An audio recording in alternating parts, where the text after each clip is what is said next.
Hello and welcome to another Staunton Grange Railway review. You probably know my name by now, if not, check out another video.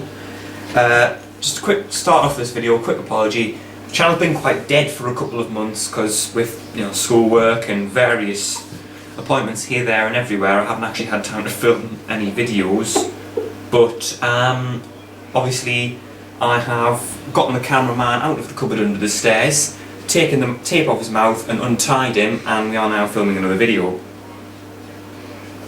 You honestly sometimes do sicken me, you people. You've got dirty minds. Anyway, not sure, this is my haul from the local model railway fair. It's quite small, I will admit, but so we've got the J72 tank loco, and we've got the Queen Mary brake van. I think we'll do the Queen Mary brake van first. So as you can see, it's by Bachmann. Detail that counts. Well, from my experience of Bachmann locos, that's false advertising. But obviously, it's Queen Mary brake van. No guess as to how much I paid for it, £13.95. So if I just get it out of the box, it's quite tight packaging, which is good because it protects the loco. And I've got some instructions here. Zoom in. I think this is... well, actually I've got no idea. I think there must be some detailing which is on the side. So zoom back out. And if we just unload, it's this type of packaging where you've got to lift the flap up. As you can see, this is obviously an old model because the flap's held up by sellotape. And we're going to do this and get it out. Now, the first thing that one notices about this guards van is it is unusually heavy. Normally guards vans are quite light and airy, and if this was the moon or Mars or something, this would just float away. Well, if this was the moon or Mars or something, pretty much anything would float away. Heather from EastEnders would float away. And so the first thing you notice about the Queen Mary brake van is, rather than...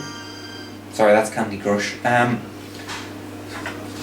level 153. Woohoo! It's on bogies. And that's not the thing that the cameraman at the minute is pulling out of his nose. Stop that. It is these pivoting sections in which there is 4 wheels on 2 axles, rather than just having an axle there and an axle there. These were built by the Southern Railway. I don't quite know when, but it was sometime in the 30s to just after the war. And the reason they probably stopped building them during the war is because this takes up twice as many wheels as a normal brake van. They could build twice as many with the stuff that it would use to build one of these, so it was a bit efficient. Must remember to mute that. Oh, excuse me. These were, the Southern Railway obviously built these twin bogies, brake vans, on an electric locomotive chassis. So this would have had the chassis of one of Bulleid's, that electric loco, where it used to look like it was pounding along. I have lots of power! And then there was a Pacific in the corner going, no you don't. And they were used for high-speed operations for milk and parcels trains. So the pint of milk and the copy of the Daily Mail that the typical UKIP supporter in the 1930s would have been assisted by one of these. It had a lengthened cabin, but it didn't cover all of it. Obviously you have these bits that are sticking out. If you took that bit off, it would look very similar to the towed brake vans of the Great Western Railway, one of which is famed for a Thomas the Tank Engine character. Have a guess which. If it's a towed brake van. But obviously, shut up about the real ones, and we'll get on to the detailing of this model, which is very good. It says not in common use on the side of it. I don't know what that means. Probably it means that it's not in common use, but I don't know what it's actually associated with.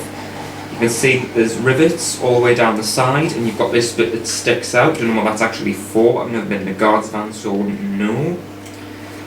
You have got a slimline coupler, but it's not on a NEM socket. If you can just zoom in on this. It's not an M socket. It is mounted to the bogie, which, if you're on a heavy load, that can easily come off. So that's not exactly brilliant. It should really be mounted to the chassis or to the body. So that's obviously going to have problems turning on sharp corners, and it's the same at the other end. When you look at the underframe detail, very good. It says made in China, so it's probably going to be promising. And Bachmann, these are obviously electric thingies to make it all nice and posh on the inside. And if we look at the other side, it's pretty much the same. You have the lamp iron hooks here. So we would have put obviously on the back to say it was the end of the consist. And you have pretty much everything down the side of the wheels. When I bought it, it hadn't actually been ran because I checked the wheels. I have ran this logo and it runs extremely well behind a rake of BR wagons, box vans and such like. But I really like these, and I've been after one for a while. So when I saw this at a model railway fair for £13.95, I don't think I actually paid for that. I think I managed to get a discount. Because I know that a friend of a friend of a friend can get me one. Anyway, I actually thought, this is a bargain, I'm buying it, don't care what anyone else thinks, I'm grabbing it. So I did. And if you model either the BR period or the Southern Railway period, if you can get one in Southern Railways livery, which I also intend to do, so I have two, because it's model railways, you can't just have one of something. I would honestly say get one of these if you can get your hands on one, because they are beautiful models, and especially this one, I think I've picked one up that's in very good condition, because often buying things second hand, even if you've got the box, you often find that things like the chimney will be missing, or you might have a buffer missing or cut down the side. This thing here wouldn't be there. Sometimes there'll be cracks in it, or sometimes it might not even run properly. Won't do that too much or it'll scratch the dining room table. So I would honestly say get one of these and run it, because these are beautiful models, and they are also, there's a lot of, even though they're an older model, there's a lot of them about, so they're not often very cheap to buy. I mean, £13, we'll say 14 quid just for the ease of it. It was very cheap for one of these, because I've seen them go for £30 on eBay. Little tip, never buy model railway items on eBay, but always sell them on eBay. I'll explain a little bit more about that in a later video. So if you can get your hands on one of these, please do. Well detailed, paintwork's fantastic, and it runs smoother than some of my locals, so get one.